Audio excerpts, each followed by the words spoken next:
ரிஷப ராசிக்காரர்களே, இந்த வீடியோவை எந்த இடத்துலையுமே பாதியில் நிறுத்திடாதீங்க. 2026ல உங்க வாழ்க்கையில நடக்க போகும் மிகப்பெரிய மாற்றத்தை நீங்க தவற விட்டுடாம இதை கொஞ்சம் உன்னிப்பா கவனிங்க. அதாவது காசு, ஸ்டேட்டஸ், ரெஸ்பெக்ட், இது எல்லாமே ஒரே நேரத்துல வரக்கூடிய வருஷம் இந்த வருஷம் தான். ஆனா ஒரு டேஞ்சரான ட்விஸ்டுமே இது கூடவே இருக்கு.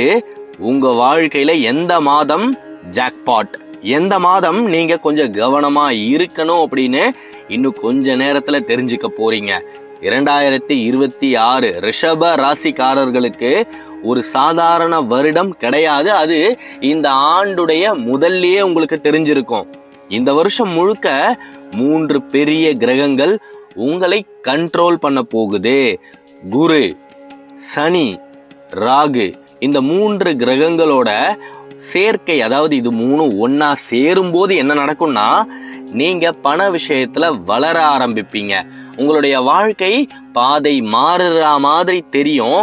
நீங்க இதுக்கு முன்னாடி எந்த வாழ்க்கைய வாழ்ந்தீங்களோ அந்த வாழ்க்கைய விட்டுட்டு ஒரு புதிய வாழ்க்கைய தொடங்குற மாதிரி சில அறிகுறிகள் தெரியும். அதுலயும் முக்கியமா ஜூன் மாசத்துக்கு பிறகு வரக்கூடிய ஜூன் மாதம், இன்னும் 2 மாசம்தான் இருக்கு.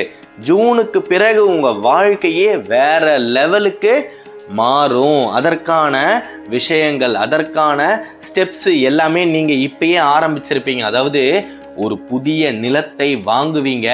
அந்த நிலத்தில் உங்களை ஏளனமா பேசினவங்க முன்னாடியெல்லாம் வீட்டை கட்டி காமிப்பீங்க. அந்த வீட்டின் மூலமாக உங்களுக்கு வருமானம் வரும். அதாவது 2-3 வாடகையை ரிஷபம் பெறக்கூடிய அளவிற்கு வாழ்க்கையே மாறப்போகுது. ரிஷப ராசிக்கு என்ன மிகப்பெரிய பலம்னா வேலை தான். உங்க வேலையை நீங்க எந்த அளவுக்கு தினமும் நேசிச்சு ஒரு நாள் கூட இடைவெளி விடாம செஞ்சுக்கிட்டே இருக்கிறீங்களோ அந்த அளவுக்கு நீங்க வாழ்க்கையில மேன்மேலும் வளர்ந்துக்கிட்டே இருப்பீங்க. மிக பெரிய அளவுல வளருவீங்க. அதுதான் உங்களுக்கு இருக்கக்கூடிய மிகப்பெரிய பலமே.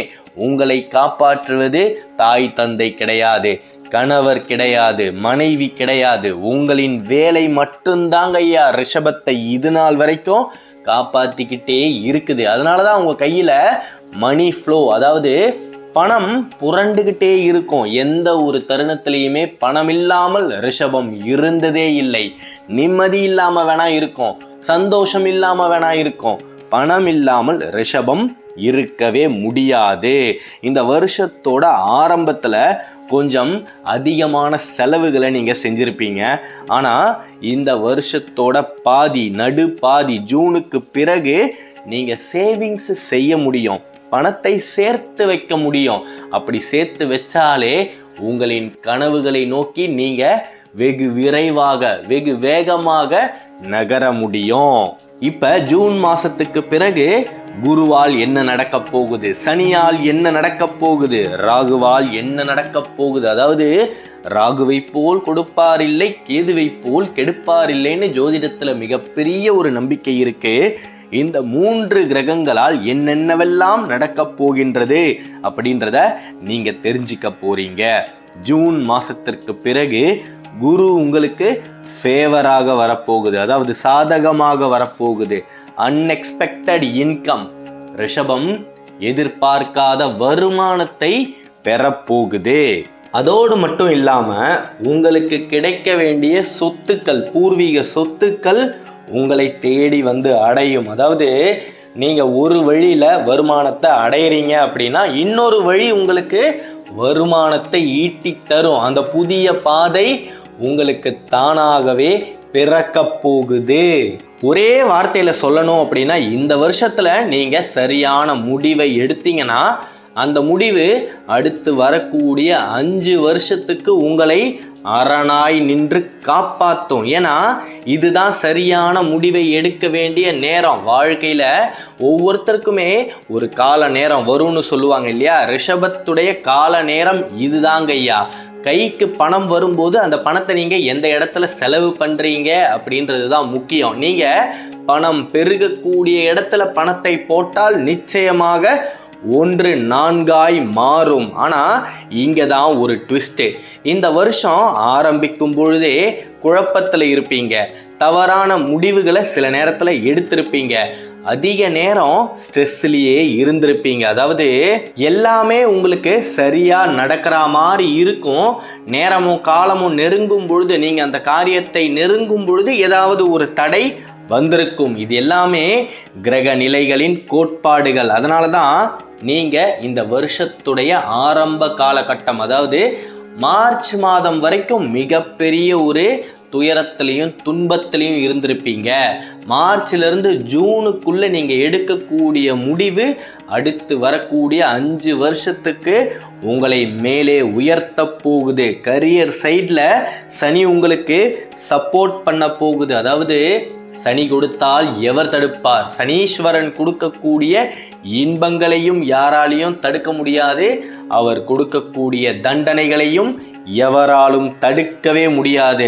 ஹார்ட் ஒர்க் பண்றவங்களுக்கு நிச்சயமாக சனீஸ்வரனுடைய பரிபூரணமான ஆசீர்வாதங்கள் இருந்துகிட்டே இருக்கும். 12 ராசிலேயே எந்நேரமும் உழைச்சிக்கிட்டே இருக்கக்கூடிய ராசி எதுனா ரிஷபம் தான். அப்பேற்பட்ட ரிஷபத்துக்கு மிகப்பெரிய அளவில் எல்லா வழிகளுமே எல்லா பாதைகளுமே திறக்க போகுது. அப்படி திறக்கும் பொழுது தவறான முடிவை எடுத்துடக்கூடாது, அகலக்கால் வச்சிடக்கூடாது, ஆசைக்கு பின் நடந்து போகக்கூடாது. இது எல்லாமே எது கொடுக்கும்னா ராகு கொடுக்கும். அதனால தான் ஆரம்பத்திலே சொன்னேன், ராகுவை போல் கொடுப்பார் இல்லை, கேதுவை போல் கெடுப்பார் இல்லைன்னு. ராகு ஆசைகளை கொடுக்கும், பேராசைகளை தூண்டும். அதாவது ஒரு நிலம் வாங்கணும் அப்படின்னு யோசிச்சுட்டு இருக்கிறீங்கன்னா 3 நிலத்தை நாம ஏன் வாங்கக்கூடாது? ஒரு நகை வாங்கணும் அப்படின்னு முடிவு பண்ணி வச்சிருந்தீங்கன்னா இன்னும் ஒரு நகையை நாம ஏன் சேர்த்து வாங்கக்கூடாது? கடனை வாங்கியாவது வாங்கிடலாமே அப்படின்னு கடன் வாங்க தூண்டும் ஐயா. உங்க மனசுக்குள்ள எப்ப கடன் வாங்கணும் அப்படின்ற எண்ணங்கள் எழும்புதோ அந்த இடத்துல ராகு வேலை செய்யுது அப்படின்றத புரிஞ்சுக்கோங்க. ரிஷபம் இனிமேலும் கடனுக்குள் மூழ்காமல் இருக்கணும். நீங்க வாங்கிய கடனை அடைக்கக்கூடிய காலம்தான் இது. அப்படி இருக்கும் பொழுது மேலும் எந்த விதமான கடன்களையும் வாங்காமல் இந்த காலகட்டத்தில் நீங்க இருந்தீங்கன்னா உங்களுக்கு நடக்க வேண்டிய நன்மைகள் மேன்மேலும் நடக்கும். வேலையில ப்ரமோஷன் நிச்சயமா கிடைக்க போகுது. புதிய வேலையை எதிர்பார்த்துக்கிட்டு இருந்தீங்கன்னா அந்த புதிய வேலை ரிஷபத்தை தேடி வந்தே தீரும். நீங்க வெளிநாட்டுக்கு, அதாவது கடந்து போகணும் அப்படின்னு தவம் இருந்துகிட்டு இருக்கிறீங்க. ரிஷபத்தில் இருக்கக்கூடிய 60% அன்பர்களுக்கு இருக்கக்கூடிய இடத்துல வேலை செய்ய பிடிக்கவே இல்லை. இன்னொரு இடத்துல நாம போய் வேலை செஞ்சா நாம முன்னேறிடலாம், நாம நம்முடைய ஆசைகள் எல்லாத்தையும் நிறைவேற்றி கொள்ளலாம் அப்படின்னு நினைச்சுக்கிட்டு இருக்கிறீங்க. அந்த எண்ணங்கள் நிறைவேற போகுது. ரிஷபம் கண்டம் விட்டு கண்டம் தாண்ட போகுது. காதல், அன்பு, லவ் அண்ட் ஃபேமிலி சைடில் முதல்ல உங்களுக்கு ரொம்ப கன்ஃபியூஷனாக இருக்கும். நீங்கள் அன்பு வச்சாலும் நம்ம மேலே எல்லாரும் உண்மையான அன்பு வைக்கிறாங்களா அப்படின்னு எந்நேரமும் ஒரு சந்தேகத்தோடையே ரிஷபம் வாழ்க்கையை நகர்த்திக்கிட்டே இருக்கும். இல்லைனா உங்களால் யாரையுமே அவ்வளவு சீக்கிரமாக நம்பவே முடியாது. உங்களுக்கு எவ்வளோதான் க்ளோஸாக ஒருத்தவங்க இருந்தாலும் அவங்கள சந்தேகப்பட்டுக்கிட்டே இருப்பீங்க. காரணம் என்னன்னா அவ்வளவு துரோகங்களை ரிஷபத்துடைய நெஞ்சம் வாங்கி இருக்கு, அவ்வளவு ஈட்டிகளை ரிஷபத்துடைய முதுகு தாங்கி இருக்கு. அப்படி இருக்கிறதுனால யாரையுமே அவ்வளவு எளிதாக நம்பக்கூடிய ஒரு சூழ்நிலையில ரிஷபம் இல்லை. தற்போதைய நிலை அதுதான். அதனால எந்த ஒரு உறவிலையுமே நீங்க ரொம்ப சீக்கிரமா போய் மாட்டிக்காதீங்க. காலை வச்சிட்டீங்கன்னா வெளியே எடுக்க முடியாது. நீங்களே வெளியே வரணும், விலகி வரணும் அப்படின்னு நினைச்சாலும் அந்த உறவுகள் உங்களை விடாது. உங்களையே நாடி இருக்கிற மாதிரி பிம்பம் ஏற்படும். நீங்க இல்லைன்னா அவங்களுக்கு உலகமே நகராதது மாதிரி உங்களுக்கு ஒரு எண்ணம் வரும். அந்த எண்ணத்தாலேயே ஐயையோ நாம இல்லைன்னா அவங்க ரொம்ப கஷ்டப்பட்டுடுவாங்க அப்படின்னு வெள்ளந்தியா நினைச்சு எல்லா விஷயத்தையும் நீங்க எதிர்பார்ப்பே இல்லாம செஞ்சிருவீங்க. அப்புறம் கடைசியா ஏமாற்றம் அடைஞ்சிட்டீங்கன்னா அதை உங்களால தாங்கவே முடியாது. அதனால எப்பேற்பட்ட உறவாக இருந்தாலும் சரி 10 அடி தள்ளி இருப்பது ரிஷபத்திற்கு வரக்கூடிய நாட்களில் அதிக நன்மைகளை தரும். மிகப்பெரிய அளவில் மிச்சம் இருக்கக்கூடிய நாட்களில் ரிஷபம் உச்சத்தை அடைந்தே தீரும். அதுல எந்த விதமான மாற்று கருத்துமே கிடையாது. நல்லதே நடக்கும். நம்பிக்கையோட இருங்க. அடுத்த காணொளியில் விரைவில் சந்திப்போம். ரிஷப ராசியை பத்தி நீங்க தொடர்ந்து தெரிஞ்சுக்க இந்த சேனலை சப்ஸ்கிரைப் பண்ணிக்கோங்க. கருவாய் உயிராய் கதியாய் விதியாய் குருவாய் வருவாய் அருள்வாய் குகனே முருகா முருகா முருகா முருகா. ஓம் சரவண பவ, ஓம் சரவண பவ, ஓம் சரவண பவ. நன்றிகள்.